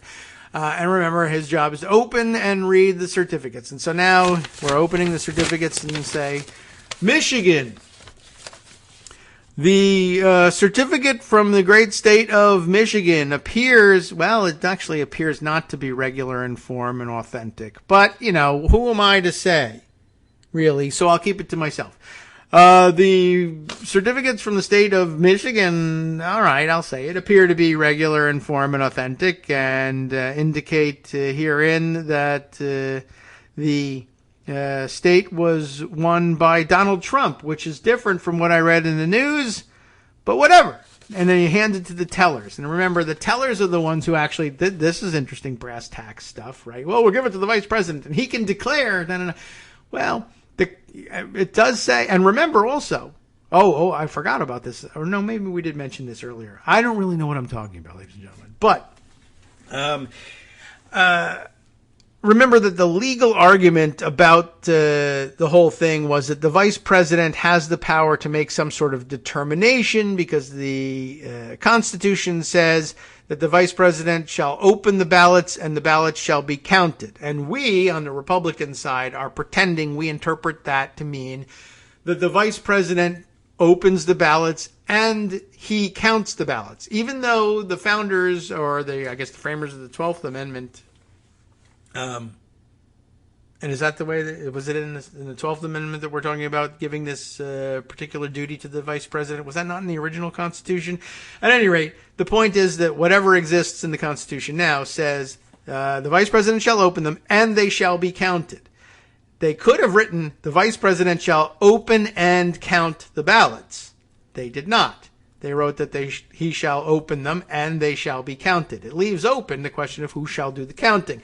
The Electoral Count Act settles that, and the answer is we will appoint tellers. 2 from the House, 2 from the Senate, and beyond that, it's up to the leadership of each of the houses how they will determine who those 2 tellers are. By tradition, they have been one of each party, and so lately that has meant 1 Democrat and 1 Republican. And, as it happens, the tradition is usually in the House that it is the chair and ranking member, that would give us 1 from each party, of the House Administration Committee, and the chair and ranking member, again, 1 of each party, of the Senate Rules Committee, because they're the people with jurisdiction over this if it's an issue, if they're, having hearings about it or changing the law or whatever. So, okay, it falls to them. So you have 2 Republicans, 2 Democrats, 2 House members, 2 senators, and they read the news too. And 50-50 chance that the teller that collects the ballot and checks it, reads it, repeats what has been said about it, and actually does the counting and then does the tallying at the end, adding the whole thing up, and then everybody checks their math. That's one of these other members. So there's every chance, 50% chance, that after saying, I don't know, all right, fine, I'll say the line. It looks to be regular in form and authentic. Yay, he said the line. And now I hand this over. All I've done here is read what is on this certificate. These electoral votes have not yet been counted. Of course, the Constitution demands that they be counted. The Electoral Count Act tells us who will count them. Then the vice president says, having established the regularity and authenticity, I give these to you, Mr. or Madam Teller. 50% chance that it's a Democrat who says, Trump didn't win Wisconsin. This is a fake. Okay, and then at that point you get the sad trombones. The plan has failed, and then but the plan in Eastman's view was, we get to play this again. You get to say, what the hell is supposed to do, you moron? Right. What are we supposed to do now? The teller says this thing is fake, but the vice president said the line. What are we going to do? And at that point, the plan was they would say, everybody's confused, even though all the newspapers said very clearly that Joe Biden won Michigan. We have this paper that says otherwise, and we don't know what to do. And so therefore confusion, and so therefore suspend everything and throw it back to the states or rerun the election. And there's no plan for any of that either.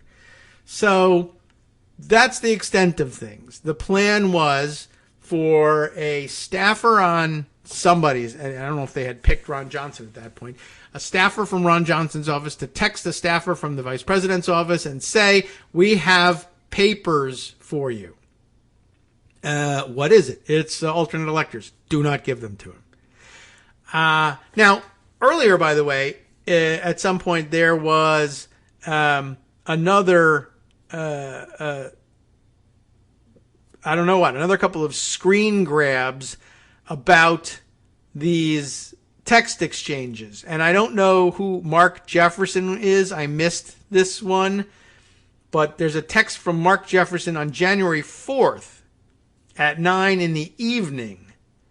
And speaking about getting these papers to the vice president. So it wasn't that they waited, until the last possible minute at 12:40 on January 6th.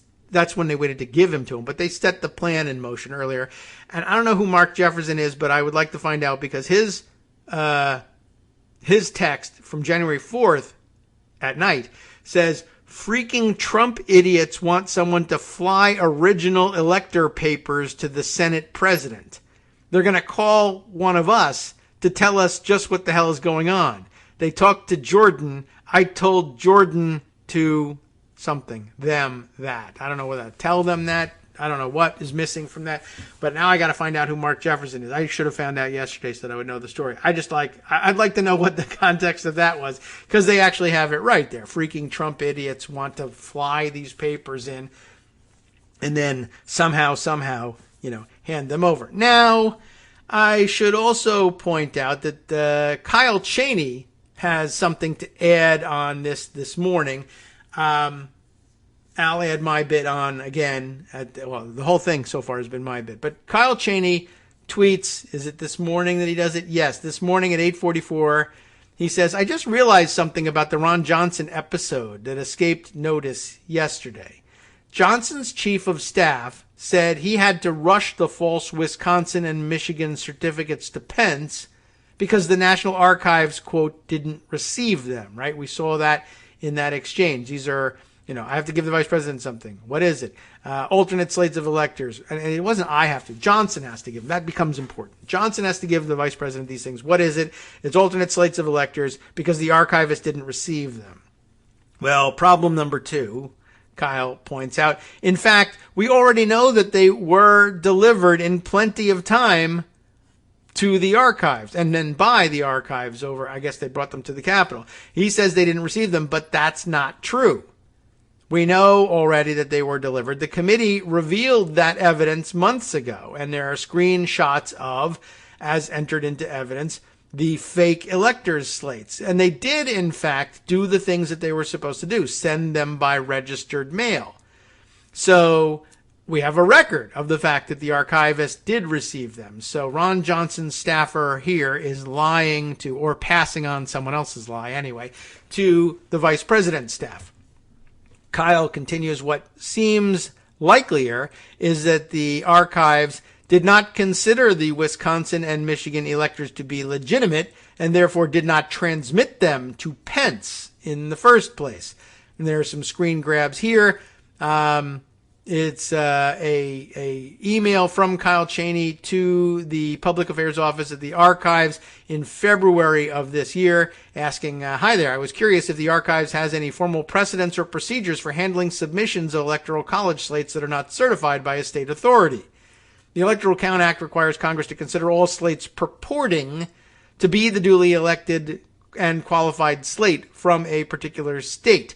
But the Archives, NARA, has interpreted this requirement to exclude slates that don't have the backing of a state authority. I'm curious if you can point me to the legal and precedential history of this interpretation, This is great background reporting, by the way. And does NARA, the National Archives and Records Administration, have any records of non-certified elector slates that have been submitted in previous election cycles, like in 1960? Curious how the archives handled those. Excellent questioning, by the way.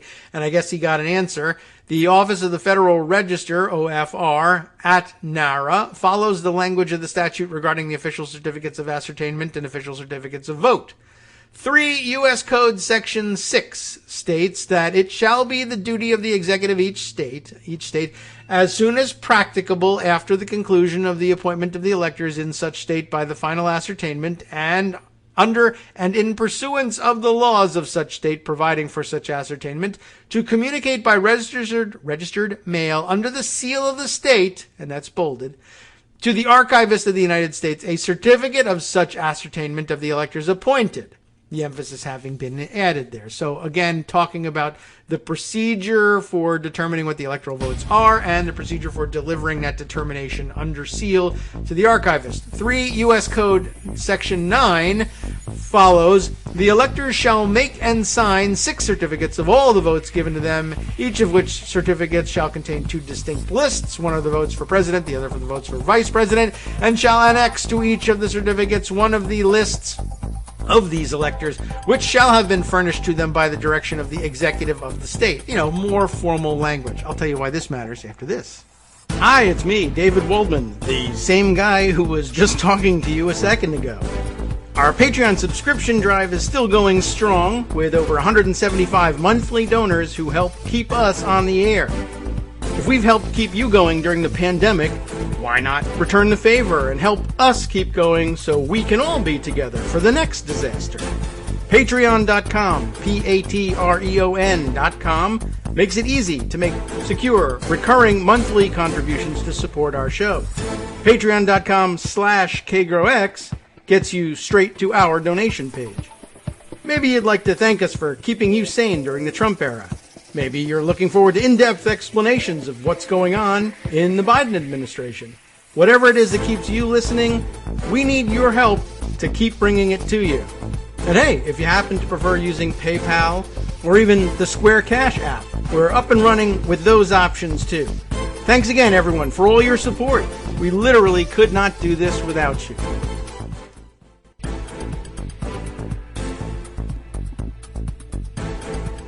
All right, welcome back now to the Kagro in the Morning Show here on Netroots Radio. We'll jump back into the weeds in just a second. Just an alert for Joan. I happened to see the tweet of Ariane, I don't know how she pronounces it, De Vogue, that's a very interesting name, a checkmarked personage on Twitter covering the Supreme Court for CNN, who says, new, Supreme Court will also release opinions on Friday.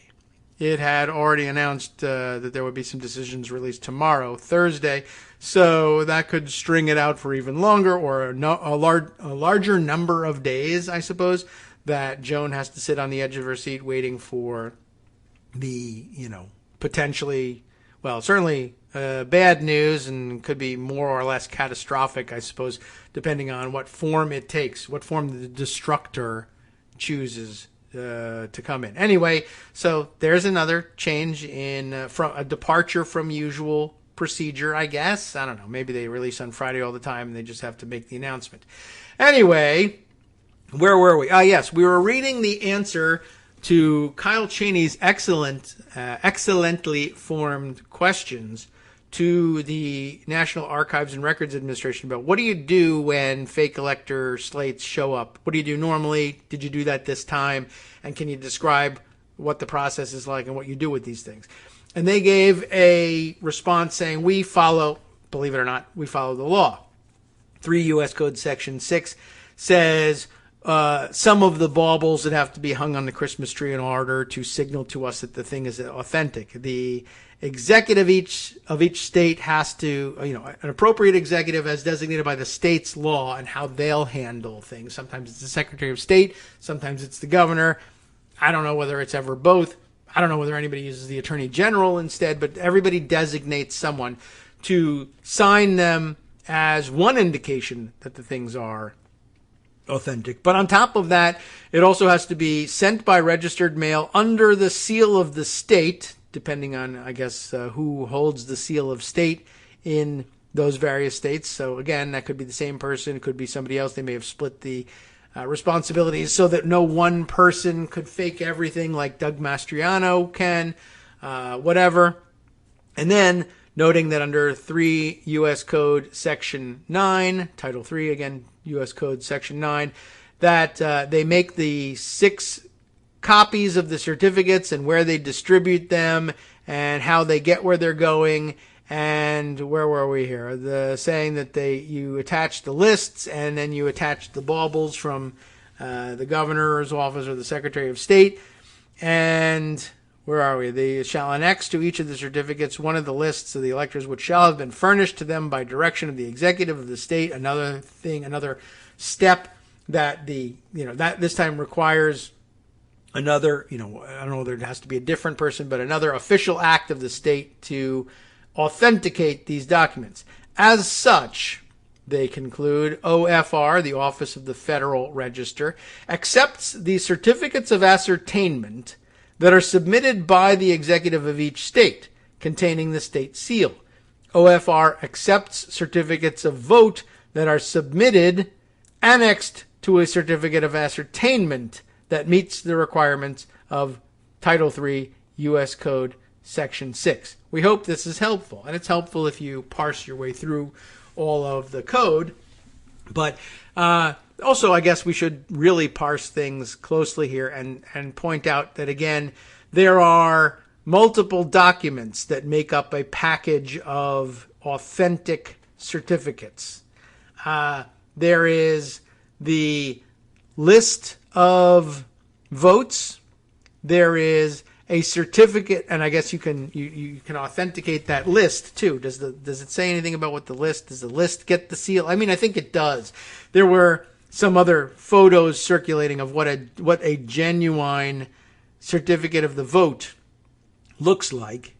But again, there's 2 certificates. There's a certificate of the vote, that is the list of people for whom votes were cast by the genuine electors for president and vice president, right? So there's that list. Now, attached to that list, there also has to be a certificate of ascertainment. Like when you buy sports memorabilia from a dealer that comes with a certificate of authenticity, you buy, I guess in some sense you're buying the certificate of authenticity. That's true too. But there are 2 things that come in the package. The item that you really were buying and the certificate of authenticity that says the item that you bought is the real thing. Similarly here, we have a list of the votes and then the state seal that says, yup, we witnessed this vote taking place. This is the vote that we saw taking place. This was the outcome. These people voted for Joe Biden and Kamala Harris. Then there's a certificate that goes along with it, also signed by probably, the executive of the state, usually the governor, maybe the Secretary of State, but there's a seal and everything that says this paper carries the signature of the governor and or Secretary of State under penalty of perjury, and with the seal of the state, we hereby attest that this other paper with the list of the names of the electors and who they voted for is the real thing. Then they take those pieces of paper, they make 6 copies of it, and they emboss the seal and sign each one of them. Everything gets original signatures, no copies, no DocuSign, no nothing like that, right? No stickers, like happy face stickers instead of the state seal that's embossed in the paper, like when you go to a notary public or whatever. Or when you get a copy of your genuine copy of your gift certificate, your birth certificate, or your gift certificate for that matter, if it's for diamonds, let's say. I don't know why you would. Okay. Anyway, you take those 2 papers, the papers with the votes on it that they say everybody who voted said, yep, I voted that way. And then a paper from the governor that says, yep, I saw that they did vote that way, or it was promised to me that somebody else saw it. Governors don't always attend these things. And then you take them both and you put them in an envelope. And you send that envelope registered mail and itself also under the seal of the state, although I'm not really sure exactly what that means with respect to sending something by registered mail. But there also has to be an official imprimatur here that says this envelope is the one that is called for by statute. The registered mail thing sent under seal of the state. And inside is even more swear to God that this is real stuff over and over and over again. All of which arrives at the archivist. And that is what the freaking Trump idiots are trying to fake their way past. This thing is signed 18 times, 400 in different directions, every way to Sunday, 6 copies distributed all over the country for safekeeping. And these guys were going to get by having Sean text Chris at 12:40 on January 6th. And by the way, we have some papers for you that we hope you'll just take and read aloud on national television in the middle of all this, instead of the ones that have the seals and the gold embroidery and God knows whatever else to make them look important. These and the screen caps circulated of those, they're very plain. These are things that they made up in Word documents, and in some cases didn't even bother to fake a seal of any kind on there. It's just, to whom it may concern, we, the undersigned, are the electoral college people and totally voted for Donald Trump, who rules. San Dimas High School football rules, it says at the end. But that's the real certificate. Don't look at it until it's too late. That's the big plan. Now, I should mention that the code goes on. There's more, more than just Section 6 and Section 9. Same title, 3 U.S. Code, Section 14, part of the same law, has an interesting thing. So I'm just bringing it up because the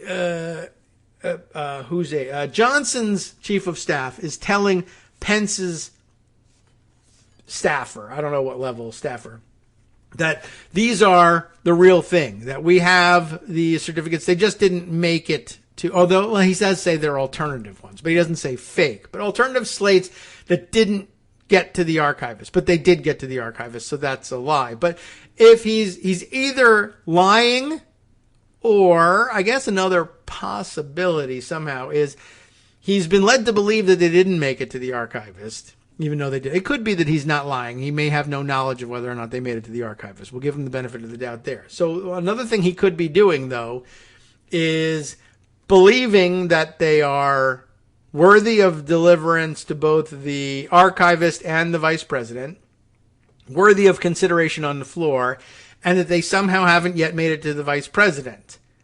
But he's going to deliver them. But as it happens, he does not deliver them. And this kind of becomes relevant. Yesterday, there was a lot of film circulating, some great video of some reporters asking Senator Johnson to answer the questions. Like, what are you doing with this? Why are you the conduit to this? How did this, and he's denying any knowledge of, I don't know what happened. This was my staffer talking to their staffer. This was a staff to staff exchange. I have no idea. Nobody ever told me what it was about. Nobody informed me. I had nothing to do with it. And even if I did, who cares? All that happened here was my staffer asked their staffer, will you take these papers? They said they didn't want the papers, so we didn't give them to them. End of story. Except, they were super secret treason papers. And it is important. I mean, it's only exonerating evidence for the vice president and his staff, not yours. I went to rob the bank, and I stuck the gun in their face, and I told them to empty the drawers and put all the cash that's in the drawers in the bag, but it turns out they had just emptied the drawers, so I ran away, but I'm not guilty of bank robbery because I didn't steal anything from them. No, you had the mens rea. Sorry, you're going to jail. Well, anyway, I thought it was interesting that they were, first that Johnson was so busy denying all the thing, because it occurred to me also as I'm watching him say, I didn't know it, I don't know anything about it, I don't know what was in the package, I heard we got the package. They said, who gave you the package? I don't know where it came from. Do you know what was in it? I have no, he's trying to distance himself from it, disavowing all knowledge of everything. But that lands him in the awkward position of having to answer now if someone were to ask the follow-up question. So you're telling me, I'm supposed to believe this on the day that somebody, as it turns out, was trying to assassinate the vice president of the United States, hang Mike Pence. They're trying to assassinate the vice president. On that very same day, some persons unknown delivered to your office a mysterious package, the contents of which were unknown to you, and your staffer tells the vice president's staffer that you are going to deliver it to the vice president. Mystery package, don't know where it came from, don't know what's in it, assassination attempts unfolding against the vice president, and you said, yep, I'll carry that package to him. Did you pack this? Did you pack your bags yourself, sir? I have no idea. It's ticking. Do you know that? It was a staff thing. I don't know what. Well, they're not just going to say, sure, get on board. And not only are they going to open it, and if there's a bomb in it, they're not going to hear you, want to listen to you saying, but I didn't pack. Well, you know what? You're coming downtown with us. You're going to answer some questions. Now, it may turn out that you're fine in the end, but there's some questions we're going to have to ask, and you can't resent them and you can't walk away from them. Police are going to ask you these questions, not reporters. Anyway, I just thought that was an interesting position to take. I was going to hand a mystery envelope. In the age of anthrax, are you kidding me? It's not the age of anthrax anymore, but whatever. It just seems highly implausible, which was, I think, the point of the video of them trying to get answers out of him. Now, I'll just throw in one more in the weeds twist. As I said, in Title III, U.S. Code, Section 14, there's a little more about this process and how you get things to everybody. I'll back up a little bit and read a little bit. Just, remember, you're talking about the guy saying that they are certificates that didn't make it to the archivist. So starting back in Section 11, there's the disposition of certificates, right? We've told you about those. The elector shall dispose of the certificates so made by them from previous sections and the lists attached thereto in the following manner. And by the way, look at the order in which it lists them. The certificates first, and then the lists, the actual votes come second. The more important thing is the certificate. Dispose of the certificates so made by them and the lists attached thereto in the following manner. First, they shall forthwith forward by registered mail one of the same to the President of the Senate at the seat of government. Second, two of the same shall be delivered to the Secretary of State of the state, one of which shall be held subject to the order of the President of the Senate, the other to be preserved by him for 1 year and shall be a part of the public records of his office and shall be open to public inspection. Third, on the day thereafter, they shall forward by registered mail two of such certificates and lists to the Archivist of the United States at the seat of government, one of which shall be held subject to the order of the President of the Senate. Similar language there. We're talking in both cases about backup copies. They're held subject to the order of the Senate, President of the Senate. In case the archivist doesn't get the other ones or whatever, and January 6th rolls around, the vice president doesn't have your certificates, they can demand it from either the Secretary of State of the state or the archivist, each of which has an extra copy. Plus, there's also one that will be preserved by the archivist of the United States for 1 year and shall be part of the public records of his office and shall be open to public inspection. And fourth, they shall forthwith cause the other certificates and lists to be delivered to the judge of the district in which the electors shall have assembled. That's another one that they could call in as well. If Washington, D.C. is blown up somehow and the Archives and Records Administration loses both of its copies and the Secretary of State's office loses both of its copies, then they can call the judge in that district. So lots of redundancy. And I don't know how much of that redundancy the fake electors tried to reproduce. Section 12 then is about the failure of certificates of electors to reach the President of the Senate or the Archivist of the United States and a demand on the state for the certificate. If Sean Riley had been telling the truth and the alternate slates were A, worthy of any consideration whatsoever, and B, didn't get to the archivist, which in fact they did, but he may or may not have known that. If it's the real certificates and the archivist is actually worried, he can make demands when no certificate of vote and list mentioned in sections 9 and 11 of this title from any particular state, or all the states for that matter, shall have been received by the President of the Senate or the Archivist of the United States by the fourth Wednesday in December. After the meeting of the electors shall have been held, the President of the Senate, or if he be absent from the seat of government, the Archivist of the United States, shall request by the most expeditious method available the Secretary of State of the state to send up the certificate and list lodged with him by the electors of such state, and it shall be his duty upon receipt of such request immediately to transmit the same by registered mail to the President of the Senate at the seat of government. So, if it were really the case that the archivist had not received them, then the duty would fall to the Secretary of State in Michigan, a Democrat, not going to help, and Wisconsin. I don't know what the answer is there, may or may not help, but these two things, in neither case should it have ended up in the hands of Ron Johnson or his staffer. Again, like I said, huge red flag. Now, there's a little bit more. In Section 13, when no certificates from, basically, it's the same thing, and if for some reason the Secretary of State is non-responsive in this or absent or whatever, you can also demand it from that judge that has it. Just another backup system. Now, Section 14. This is the last of the weeds, I think, that I'll read to you. Remember that what happens here is Sean Riley is now purporting to really and truly believe that these certificates are authentic in some manner and deserving of attention of the Vice President of the United States at the critical moment in this whole procedure, that they deserve his attention. Never mind the fact that it hasn't been delivered by the Secretary of State or from the judge or any of the people who are supposed to be able to produce these copies. They've somehow ended up in my hands, and I need to pass them on. I have a duty to pass these on to you. I can't refuse.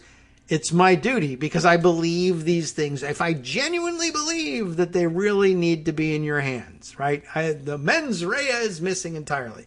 I really believe this thing. Well, just wondering. I mean, it's not a huge disincentive, but I'd like to see it brought into play anyway. I mean, not like he couldn't cover the thing. But Title III, U.S. Code Section 14 says that there's a forfeiture in the offing for a messenger's neglect of duty. Now, he might say, it wasn't that I neglected the duty, it's that the Vice President's office refused to allow me to execute the duty. Maybe you get out of it. But every person who, having been appointed pursuant to Section 13 of this title, and it's highly questionable whether Section 13 contemplates that Ron Johnson's chief of staff could possibly be appointed this way. But if you truly believe that you were, if you've been appointed to deliver the certificates of the votes of the electors to the President of the Senate and have accepted such appointment,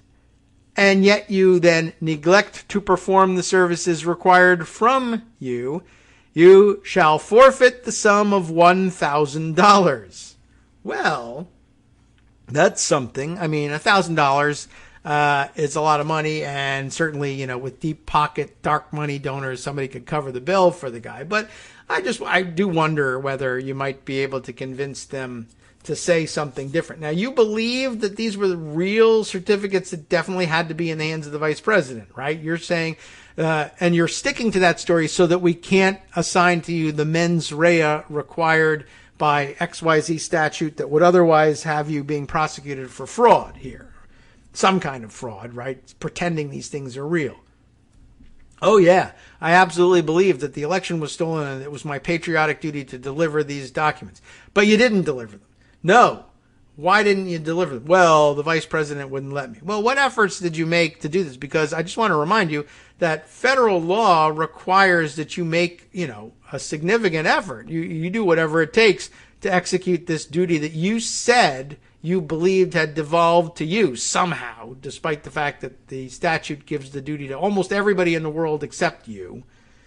But you took on this duty, you agreed to take it, and you didn't deliver the documents.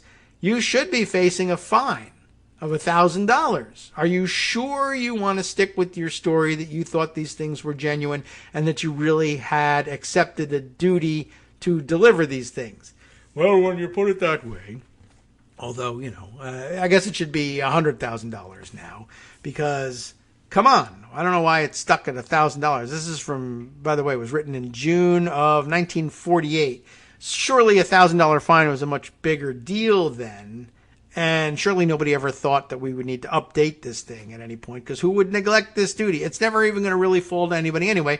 Registered mail is going to work just fine. It's perfectly okay. No one's ever going to worry about this. So, okay, maybe time to update that to $100,000, because that would be something that people, a staffer in Washington, D.C. probably could raise the $1,000 and pay it out of his own pocket if he had to. Probably be reimbursed very quickly with a PAC fundraiser anyway. Or nowadays, you'll go on GoFundMe and become a millionaire and hopefully sink it all into Dogecoin and lose it all. Anyway, the point is, it's still extremely dumb and still makes everybody involved look extremely unprepared and unprofessional and stupid, but more than that, criminal and traitorous, and we should just focus on that, I think. But we love the weeds on this show. That's right, we're the show that loves weed, I guess, is what it comes down to. That's not what we're supposed to mean, but, Anyway, I just thought the whole thing was kind of crazy and outrageous and weird. And by the way, I guess another crazy, outrageous, weird thing. I haven't really seen this written up anywhere, but I did notice that this got traded on Twitter yesterday. Hugo Lowell, congressional reporter for The Guardian, picking up this particular tidbit. Adam Schiff saying during his presentation at the last hearing that they have texts showing that Trump Chief of Staff Mark Meadows wanted to send Georgia election investigators, who they were leaning on to find the evidence of fraud that they needed. They were going to send them, in the words of one aide, I'm going to need my foghorn here, a load of POTUS stuff, including coins, actual autographed MAGA hats, and the like. That they had essentially trinkets to offer people if they would help them steal the election and change the course of American history forever and plunge us into the darkness of totalitarian dictatorship. Here's a hat, though. So that just sort of tells us a little bit about the state of mind of folks. There's a little mens rea involved in that, too. And it's not a particularly good mens, if you ask me. Anyway, we got that. We've got more, but we have fewer minutes than we thought when we started this whole thing. Let's see, a couple other items surrounding this that I thought I might take a look at. This was kind of interesting, and I guess related to the fake electors thing here. Who's tweeting this out? Craig Mauger, Mauger, who covers state government and politics in Michigan for Detroit News, has a screen grab of, I guess, the presentation that was shown yesterday from a committee deposition of Laura Cox, former Michigan Republican Party chair, who says that Michigan Republican electors were considering hiding overnight in the state capitol. I guess when? On December 13th, overnight into the 14th. Is December 14th the date that the Electoral College met? But that is an interesting thing. I remember that in Michigan they had some trouble getting into the state capitol, and it's very interesting that they wanted very badly. They tried hard at the outset to try to reproduce the conditions.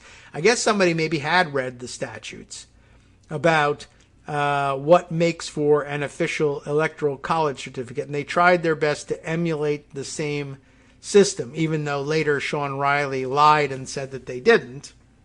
But whatever. But Michigan electors were considering hiding overnight in the state capitol so that they could cast their votes in the state Senate chamber, former state Republican chairwoman Laura Cox told the committee. And that was very interesting on a number of levels, not the least of which is hiding overnight. But, okay, remember, though, that on the day of, I think that they were refused, was it Michigan that refused entry to the alternative fake electors? In other states, they got in under false pretenses, saying they had a meeting with some legislator or another. Right, but they all had to have these elaborate plans. How are we going to get in there? Which is why I was asking, what's your elaborate plan for getting the paper to the vice president? Turns out there was none. In this case, they didn't do it, but they apparently considered hiding overnight in the state capitol. By the way, Remember that we were just told that Tucker Carlson just told us the other day that in no uncertain terms that Stephen Colbert's camera crew obviously was guilty of insurrection on account of being inside of the building without authorization. I guess that it was a dumb extrapolation, but as long as we're crediting it, if you'd like us to credit it, then I guess we have to charge the Michigan Republican fake electors with conspiracy to do the same, insurrection against the state, by considering hiding overnight unauthorized in the state capitol. But I don't make the rules. Tucker Carlson does. Round up the usual suspects. Let's talk to them. But how does that go by way of mens rea, by the way? Well, we can't prove their intent. I'm sorry, they were considering hiding overnight in the state capitol so that they could sneak in. And in this other state, they had elaborate plans to tell the guards that they had a meeting with some legislator or another. I mean, they were plotting to get ways to get in because they knew they were unauthorized. There's your mens rea. Honestly, there's no other explanation for it. So thanks, Laura Cox, for coughing that up and revealing just how stupid and juvenile the whole thing was from the very beginning. Luckily, we have tomorrow and Friday to share all the rest of the stories now backed up in Pocket and in Twitter and with copies filed with the federal judge sitting in the district from which I'm reading you the news. And we'll share all of that with you. Tomorrow, more hearings, but they won't have taken place yet. We can just talk about the drip, drip, drip of juicy facts that they are teasing at that point. More SCOTUS decisions tomorrow. More SCOTUS decisions Friday. And then a Friday solo shot to try to wrap it all up for the weekend. Anyway, time now to hand things over to Justice Putnam for the West Coast Cookbook and Speakeasy, with just a little bit more time to tell you about what he's doing today. Trump, it says here, starting in his Bistro Cafe, Trump used his big lie to bludgeon election officials to his will. On the rest of the menu, the Chevron CEO got bent out of shape when Joe Biden said the oil companies make more money than God, at a time that the oil companies are making more money than God. Oh no, he revealed the truth. From networksradio.com, you have been listening to Kagro in the Morning with David Waldman. Hey, how about this story? Facebook has signed a deal with the Justice Department to end discriminatory housing ads, and it could take years to rebuild Yellowstone after the recent catastrophic floods and cost billions. And of course, news from all around the world, including Israel, where Yair Lapid is set to be Israel's next premier somehow again.